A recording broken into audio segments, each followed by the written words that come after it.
上礼拜在日本，有个老哥钻进一个大玻璃球里，就这么咣一下穿过了早高峰的车流，你说牛不牛？波兰那边更绝，一辆没翅膀的自行车用了不知道什么黑科技，直接把飞行员送上了600英尺的高空。加州也没闲着，一辆汽车刚开上101公路，嗖一下就飞了过去，简直科幻片。这可不是什么还在实验室里的模型机，这些家伙都快到你家门口了。这9种奇葩的交通工具其实都在琢磨同一件事儿，怎么才能让咱们普通人也能像开车一样方便又便宜的飞起来。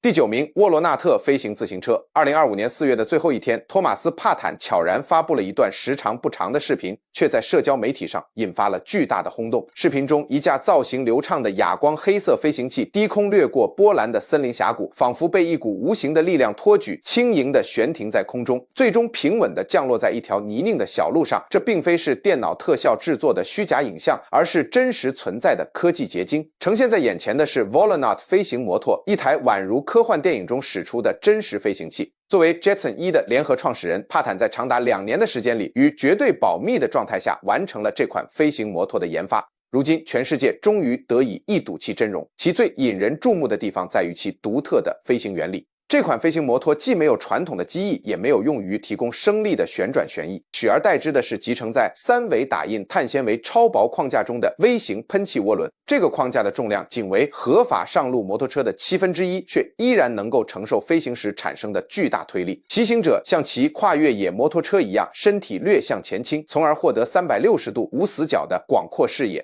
由于身体两侧没有任何旋转部件，视觉上没有任何干扰，只有纯粹的速度感和自由感。精密的飞行计算机能够敏锐地感知车把上最细微的重心或压力变化，并通过调节喷嘴来实现飞行稳定性。无论是悬停还是高速行驶，都能保持平稳。帕坦透露，这款飞行摩托的最高时速可以达到124英里，并且其静音性能足以使其在狭窄的城市街道中穿梭，而不会产生传统旋翼飞行器那样的气流漩涡。单次补充燃料可以提供近20分钟的飞行时间，这意味着在半径10米范围内的任何目的地都变得近在咫尺，足以彻底改变人们的通勤方式。近距离观察过这款原型机的专家推测，其重量应该不足90磅，这意味着它的推重比甚至优于大多数竞速无人机。尽管帕坦在专利获批之前对涡轮的细节闭口不谈，但飞行头盔和电子控制系统等机载设备却大量借鉴了售价约为12.8万美元的 Jetson 机型。影像记录提供了无可辩驳的证据，可以看到这辆空中自行车灵活地穿梭于森林的山脊线之间，快速掠过树梢上方，甚至能在直升机难以企及的狭窄缝隙中自由穿行。当飞行员轻轻拨动油门时，红色的尾灯随之闪烁，这有力地驳斥了特效造假的说法。即使在强风中，波兰科技网站 WhiteMed 也注意到这款飞行器像一位经验丰富的冠军一样，稳稳地保持着飞行姿态，这暗示了他在荒野或崎岖地带执行搜救任务的巨大潜力。目前虽然还没有官方的定价或交付日期公布，但市场反响已经非常热烈。急救人员、城市空中交通的支持者以及投资者都对这款无旋翼、结构紧凑的飞行器寄予厚望。它能够降落在屋顶、检查管道，甚至可以将通勤时间缩短至短短的10分钟飞行。帕坦表示，更多的试飞即将展开，下一次飞行将以城市的天际线为背景。如果你认为无旋翼飞行摩托令人难以置信，那么请关注丰田即将推出的合法街车。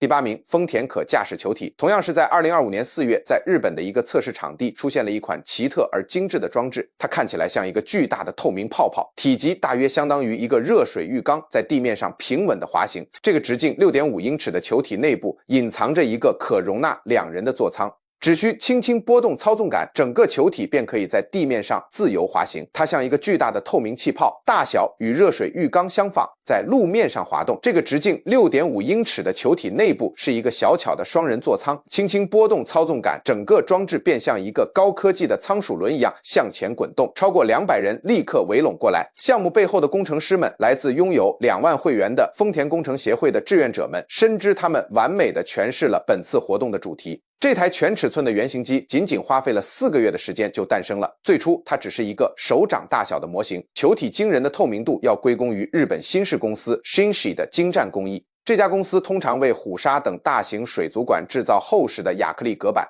新式的工程师们精心弯曲、加热、抛光并熔接面板，直至接缝完全消失。日本新式公司的精湛工艺，这家企业通常为巨大的水族馆建造厚实的亚克力墙体，足以承受虎鲨的体型。新式的工程师们仔细的弯曲、加热、抛光和熔接面板，直到接缝完全隐形。最终球体的重量约为400磅，轻巧到只需要2个人就可以手动推动滚动。在球体的内部，一个极简的铝制框架支撑着载客舱，舱体被放置在球体的最底部，利用重力而非安全带来承担大部分稳定乘客的作用。当需要移动时，4组橡胶轮胎驱动轮便会启动运转。这些轮胎连接在内置的推车上，每一组都采用了丰田现有零件目录中的组件。在首次测试中，这辆旋转的车辆仅缓慢地前行了大约10英尺，但经过固件升级后，现在已经能够达到接近10英里每小时的速度。更令人惊喜的是，它能够实现真正的零转弯半径，在原地进行旋转。这正是在拥挤的城市中实现门到门精准导航的理想方案。透明的亚克力材质提供了360度的环绕视野，但丰田已经着手研发新一代的升级方案，未来的版本将采用智能波，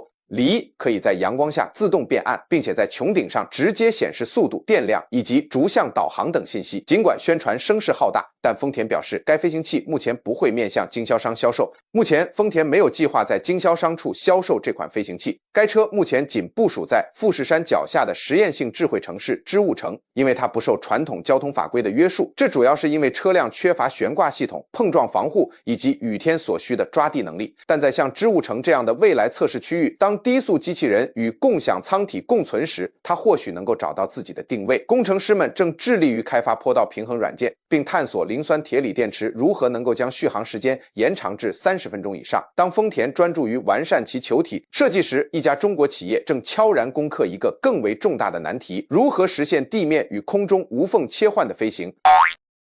第7名 Artor 天行者 X1 2025年1月初在拉斯维加斯 CES 展会现场，一片喧嚣声戛然而止。中国 Artor 公司展示的一款流线型哑光黑色滑板车悄然前行，然后展开了4条碳纤维臂架，径直腾空而起。这并非玻璃展柜里的静态原型机，而是一款名为 Sky Rider X1 的真机。这台设备巧妙地融合了可以合法上路的电动轻便摩托车与一套完整的垂直起降系统。4条支臂的每一条都搭载了2组叠放的螺旋桨，总共有8个推进器。当设备升空后，车轮会自动收缩到车身内部，降落时支臂会折叠收回，使 X1 的宽度缩减至与普通摩托车相当，完美适应城市的穿梭或路边的充电补给。在公开演示后发布的官方飞行记录显示，其最高爬升高度约为656英尺200米，并且能够以大约62英里每小时每小时100公里的速度稳定巡航。续航时间取决于所配备的电池组规格。入门级的 SL 型号仅能提供略高于25分钟的飞行时间，而升级版的 SX 电池组可以将续航时间延长至将近40分钟。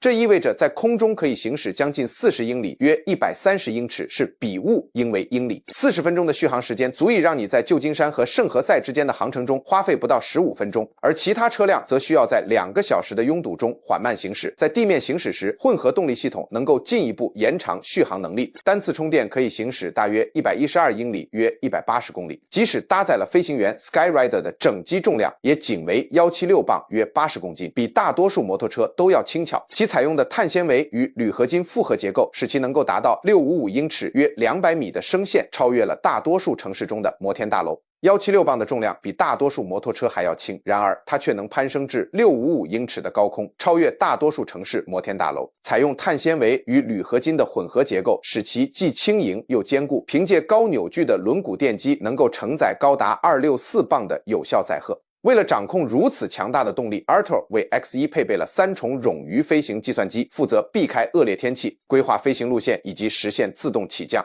为了有效控制如此强大的动力， Artor 为 X1 配备了3重冗余飞行计算机，负责避开不利天气、规划飞行路线以及自动完成起飞和降落。如果在飞行过程中所有电机同时失效，设备后部会自动弹出一个全身式的弹射降落伞，确保飞行器的安全降落。尾部会自动弹射出一个覆盖整个飞行器的降落伞，以确保安全着陆。操控体验与驾驶越野摩托车类似，扭动油门即可爬升，倾斜车把即可转向，或者可以直接开启自动驾驶模式，让平视显示器引导你的航线。在密歇根湖的一次试飞中， X1 在短短的10秒内就从地面切换到悬停状态，无需人工操作便能避开开水面上的浮标，随后凭借2栖滑橇平稳地降落在水边。Artor 提供了2种不同的版本，售价介于5万至6万美元之间。与去年价值数百万美元的悬浮摩托原型机相比，其性价比实现了巨大的飞跃。与去年售价高达100万美元级别的悬浮摩托原型机相比，其价格上的优势可谓是巨大的飞跃。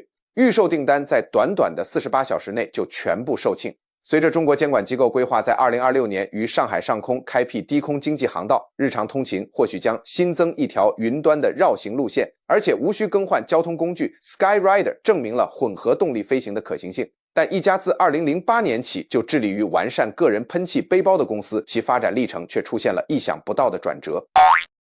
第6名，马丁喷气背包。2008年的奥什科什航空展上，当一个由碳纤维和铝合金构成的笨重框架缓缓驶过时，人群屏住了呼吸，目光紧随其后。它看起来仿佛直接从科幻电影《太空英雄》中驶出来的一样。某种程度上也确实如此。这台机器后来被称为马丁喷气背包。这款单人垂直起降飞行器诞生于新西兰的基督城。它并非像传统概念中那样背负着喷火火箭的飞行装置，而是搭载了一台2升 V 型4缸2冲程汽油发动机，能够输出大约200马力的动力。这台引擎驱动着2个导流风扇，将冷空气向下压迫，从而将飞行员和背包直接送上天空。多年来，该公司共制造了30多种不同的原型机。当最终型号问世时，其性能参数展现出了惊人的实用性。空机重量约为441磅，最大起飞重量达到了576磅，可承载飞行员及装备总重达265磅。其最高时速约为46英里/小时，爬升高度超过8200英尺，最大航程达到了31英里。一箱优质汽油可以提供大约30分钟的飞行时间。如果在飞行过程中发生意外故障，弹射降落伞将在半秒之内自动展开。电传操纵系统与矢量推力系统的结合，使得这款飞行器拥有极佳的稳定性，既能平稳地悬停在摩天大楼的窗边，也能稳定地停留在悬崖之上。这种卓越的稳定性吸引了应急响应团队的关注。2015年，迪拜民防局订购了20台喷气背包，希望他们能够比任何云梯更快地将消防员送至哈利法塔的高层。全球各地的急救组织和军事机构也表现出了类似的兴趣，将其视为在直升机无法到达的区域开展行动的绝佳工具。然而，问题并不在于工程技术，而在于资金。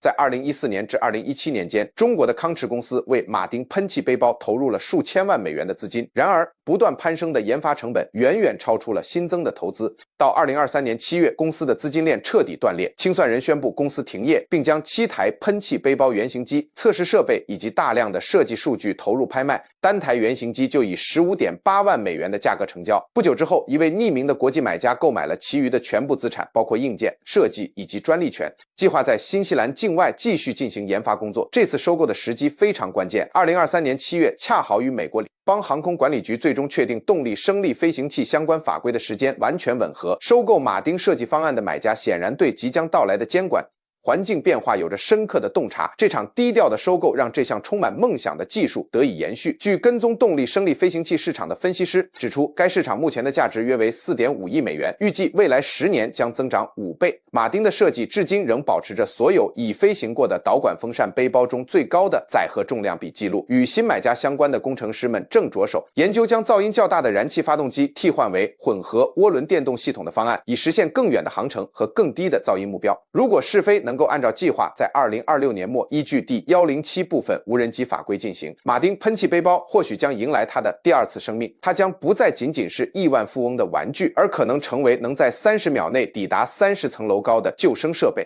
当马丁喷气背包为资金苦苦挣扎时，另一家公司却采取了截然不同的思路。如果飞行能够像乘坐缆车一样简单呢？第5位，蜘蛛侠般的 Hexa。在2025年大阪世博会的和煦春风中，一款造型独特的飞行器缓缓升空，其酷似蜘蛛腿的设计引人注目。它从一座崭新的智能交通枢纽出发，轻盈地划过波光粼粼的倒影池，垂直起飞，悄无声息地降落在平静的水面上。这款名为 Hexa 的飞行器由位于奥斯汀的 Lyft 公司倾力打造，是一款单人座的纯电动多旋翼飞行器。与早期报道中声称的8个螺旋桨不同， Hexa 实际上配备了18个，每个螺旋桨都由独立的电机驱动，电力来源于可快速更换的锂离子电池组。这样的配置赋予了 Hexa 大约15分钟的续航能力，并且还预留了备用电量。它的巡航速度可达到每小时63英里，最高飞行高度接近1200英尺。整架飞行器的机身采用轻盈而坚固的碳纤维材料制成，并配备了应急浮力装置和内置的弹道降落伞。为安全飞行提供了多重保障，所有部件的设计都严格控制在254磅的重量限制之内。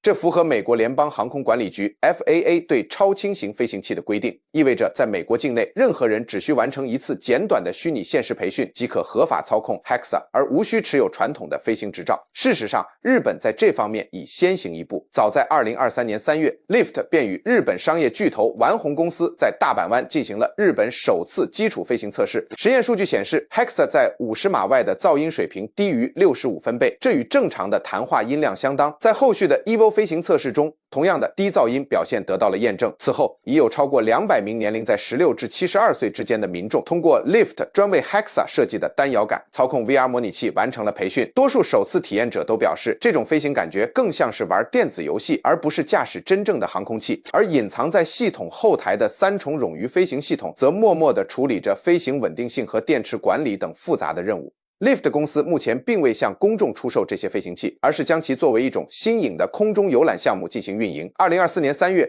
佛罗里达州率先推出了 HEXA 的飞行体验项目，单次费用约为$250。如今，在大阪世博会期间，游客可以直接在垂直起降机场预定10分钟的城市天际线观光之旅。为了实现全面的无障碍体验，主办方还特别推出了智能行李箱。这款自动驾驶的滚轮行李箱能够通过语音提示引导游客前往起飞区域，确保视力正常和视力障碍的旅客都能轻松享受飞行的乐趣。Lyft 创始人马特·查森表示，我们致力于打造真正无障碍的飞行体验。马特·查森还透露，公司正在太浩湖、奥斯汀以及冲绳等地规划建设永久性的飞行区域，不妨将此想象成空中的高空滑索公园。即使6台发动机同时发生故障， HEXA 依然能够保持飞行姿态。在最坏的情况下，内置的降落伞将在短短0.6秒内自动打开。随着美国联邦航空管理局 FAA 在今年颁布了新型垂直起降飞行器的相关法规，预计到本世纪末将有数千架类似的飞行器在低空空域中穿梭往来。 HEXA 让飞行变得像游戏一样简单有趣。对于那些渴望体验飞行，尤其是希望从空中俯瞰世界的人们来说，这套系统无疑开启了前所未有的可能性。第4位，陆空2栖的自由号。在布雷达国际机场，观察员们屏息凝视着一辆造型奇特的3轮跑车沿着服务车道缓缓驶来，它的尾部延伸展开巨大的35英尺旋翼，随后以一种缓慢而平稳的螺旋姿态升向天空。这次引人注目的飞行发生在2025年6月3日，它不仅是一次简单的测试，更标志着一个重要的里程碑。这架名为 PLV 自由号的荷兰设计飞行汽车是一款可驾驶的自转旋翼机，如今已获得全欧洲的道路合法认证，并被批准从机场新建的最终组装交付中心起降。乍一看，自由号宛如一辆充满未来感的运动3轮车，配有时尚的欧翼门和雕塑般的碳纤维车身。然而，在这流畅的外壳之下，隐藏着2台强大的罗塔克斯 912S 发动机，其中一台拥有100马力，负责在公路行驶时驱动后轮，另一台则在飞行模式下驱动后置螺旋桨。自由号的空机重量约为1465磅，最大起飞重量可达26磅。这意味着它拥有大约595磅的有效载荷，足以容纳2名成年人及其随身行李。在公路行驶时，其最高时速可达约100英里，加满普通无铅汽油后，续航里程接近820英里。在空中巡航时，自由号的速度约为每小时110英里，可以爬升至11500英尺的高度，续航里程约为310英里，或持续飞行4小时后需要补充燃料。自由号的汽车到飞机模式转换仅需短短5分钟。液压升降杆抬升旋翼，弹簧式桨叶自动就位，尾部则延伸3英尺，以增强飞行时的稳定性。由于旋翼在自动旋转状态下自由转动，即使2台发动机同时熄火，自由号依然能够安全的滑翔降落。其地面操控系统借鉴了曾应用于 Cover 1摩托车的倾斜控制技术，无论是在弯道行驶还是空中倾斜飞行时，座舱都能与车身同步倾斜，带来独特的驾驶和飞行体验。自由号的设计已经成功克服了主要的监管障碍。2024年末，欧盟航空安全局 ESA 最终确定了其认证基础，并于2025年4月正式发布了无技术异议通知，为今年晚些时候的最终飞行测试和型号认证扫清了道路。道路认证则更早获得批准，这意味着荷兰的买家可以合法的驾驶他们的飞机从展厅直接飞上蓝天。美国的认证工作也在积极推进中，但美国的机主需要持有运动型自转旋翼机执照才能驾驶自由号飞行。自由号已经引起了广泛的关注，限量版先锋版仅发售90台，售价约为52.7万美元，而运动版的起价约为31.6万美元。自5月开放预定后的短短6周内订单量就突破了300台，潜在销售额超过1.5亿美元。随着旋翼的生产线已实现全面工业化，并且试飞装配线也已启动， PLV 公司表示，首批交付的自由号将于2026年底前从布雷达国际机场起飞。尽管自由号通过将汽车成功转化为飞机实现了非凡的突破，但接下来这款飞行器的特性则更加奇特，它能够横向飞行。第3位，横向飞行的 Alpha 型。6月6日，在圣马特奥市一座废弃的导弹发射台周围聚集了众多人群，共同见证了一场宛如科幻电影般的奇观。Alpha 航空公司推出了其最新的原型车，这辆车不仅首次在公众面前完成了地面行驶，更实现了令人惊叹的空中飞行。这辆拥有流线型网状车身的双门轿跑沿着通道平稳地驶过，如同任何一辆静音的电动汽车。随后它突然旋转90度，启动了隐藏的8个螺旋桨，垂直腾空而起。就这样，Alpha 公司先行后飞的承诺不再仅仅停留在实验室的演示阶段，此次成功的飞行距离美国联邦航空管理局FAA 向 Alpha 颁发首张接到合法电动垂直起降飞行器的特殊适航证书已近2年。该证书允许 Alpha 在加利福尼亚州的农田上空进行飞行测试。Alpha 的 A 型车初看像是一个滚动的艺术雕塑，拥有装饰艺术风格的网格轮廓。然而，隐藏在这个开放式网格结构内的是8台电动马达驱动的碳纤维螺旋桨。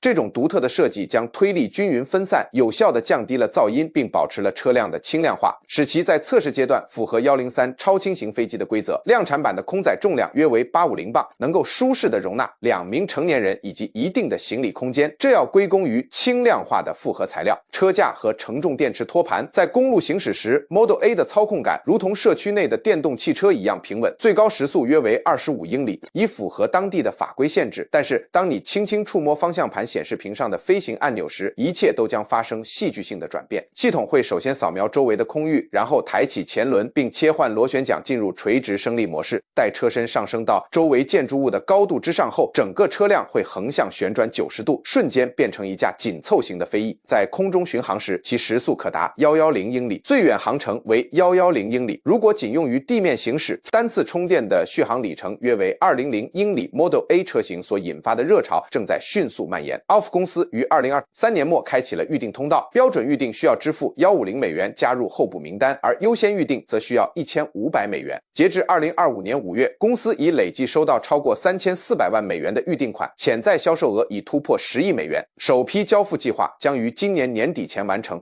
在获得美国联邦航空管理局的全面认证后， Alpha 已在圣何塞租赁了8万平方英尺的厂房，并正在德克萨斯州物色第2处生产基地，目标是将年产量提升至每年1万辆。尽管 Alpha 的 CEO 吉姆·杜科夫尼曾透露，未来推出的4座 Model Z 轿车将具备300英里以上的航程，并且定价与中档电动汽车相当，但当前的 Model A 以其更简约的设计带来了一个颠覆性的承诺：避开拥堵的地面交通，直接降落在购物中心的停车场，然后驾车完成最后一段回家的路程，无需任何换乘。Alpha 公司成功攻克了侧向飞行这一技术难题，但在日本，另一家企业正致力于实现一项更具雄心壮志的突破。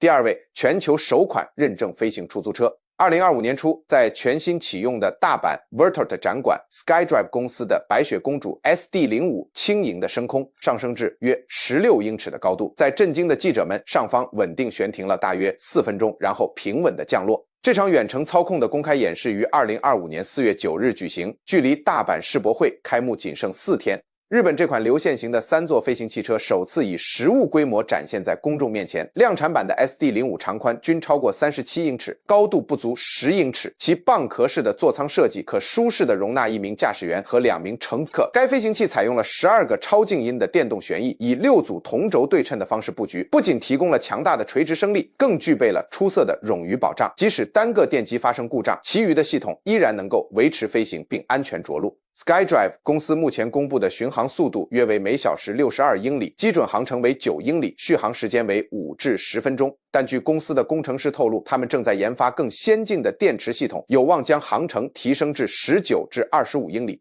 在先进航空移动站展馆内，参观者可以登上 SD05 的全尺寸模拟舱，舱内配备了环绕式的全景窗户以及由 NHK Spring 制造的轻质复合材料座椅。通过混合现实技术，人们可以身临其境地体验飞越大阪市中心，或穿梭于新宿霓虹闪烁的都市丛林。最引人注目的创新之处在于其模块化的电池组可以在短短几秒钟内完成更换，就像赛车进站加油一样迅速。这使得飞行器无需长时间充电等待即可重返蓝天。展会工作人员还提前展示了全新的大阪钻石航线，这是一套城市短途飞行走廊网络，未来将连接梅田谷口寺、森之宫和海滨区等重要地点。乘客服务预计将于今年晚些时候启动，目前正等待日本民航局颁发最终的型号认证。数十处屋顶和滨水停机坪正在积极筹备建设中，而大型的垂直起降机场也正在规划之中。如果日本能够按此时间表推进，那么在城市空中交通领域，它仍将略逊于中国。今年早些时候，中国的亿航公司的做自动驾驶飞行器 H216S 已获得了全球首张官方运营许可证。亿航公司正依托其专为低空通勤设计的枢纽网络，在广州、上海等城市积极筹备观光航线。但 SkyDrive 并非首次创造纪录，其单座机型 SD03 早在2020年就完成了载人飞行，远早于多数竞争对手摆脱设计图纸的阶段。如今，通过与铃木公司的合作实现量产后， SkyDrive 打造出了更重更快的飞行器，公众似乎已经准备好乘坐它翱翔天际。但迄今为止，所有的飞行器要么需要特殊的执照，要么航程有限，要么价格高得令人望而却步。而 SkyDrive 的 SD05 似乎有望一举攻克这三大难题。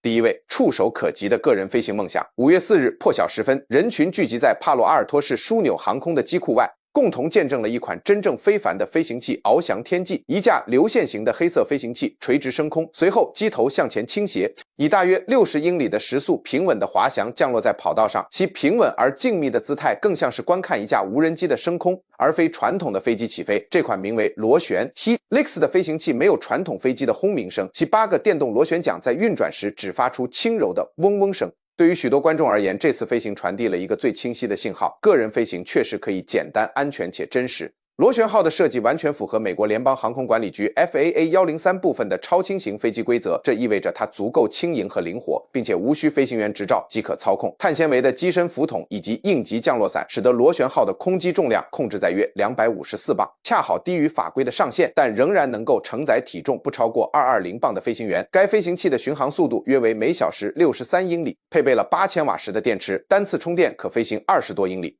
当速度达到35英里飞小时后，固定的机翼将开始提供额外的升力，从而进一步提升航程和效率。操控 Helix 的过程出乎意料的直观，它采用了电传操纵系统，向前推动操纵杆即可使整个机身向前倾斜。由3重冗余计算机组成的网络持续监测电机的温度、电池的状态以及飞行的角度。一旦发生故障，系统将自动接管控制，并启动平稳的自动着陆程序。如果所有系统都失效，整机的降落伞将在半秒内完全展开。借助实时的遥测数据和着陆摄像头，大多数初次使用者都表示其操控体验更接近于驾驶高端模拟器，而非真实的飞行器。Pivotal 公司于2024年1月8日开启了 Helix 的在线预售，基础售价为19000美元，需要支付25%的定金。首批交付原定于6月10日开始，但由于早期用户提出了改进腿部空间和增强防眩光屏幕等功能的要求，公司将交付日期推迟至2025年初，并承诺提供免费的升级服务。每一位 Helix 的购买者都需要在 Pivotal 位于加利福尼亚州的总部完成为期3天的培训课程。课程结合了虚拟现实训练和7次监督飞行。通过最终考核后，学员即可获得飞行许可，并获赠定制的头盔和钥匙。有航空作家称其为最轻松的飞行执照。Helix 不仅仅面向寻求刺激的冒险者，圣贝纳迪诺县的消防员已经在救援场景中测试了 Helix， 发现它能在20分钟内穿越20英里拥堵的高速公路，并降落在仅比皮卡车稍宽的空间内。这5款独特的飞行器都证明了一点：未来已经到来。它带着明确的价格标签和交付日期降临人间。问题不在于你是否终将乘坐飞行汽车通勤，而在于当你的邻居早已在云端自由穿梭时，你是否已经做好了准备。在这5款飞行器中，你更愿意将哪一款托付给你的日常通勤呢？欢迎在下方留言分享你的看法。请谨记，每一项伟大的突破都始于有人敢于打破常规。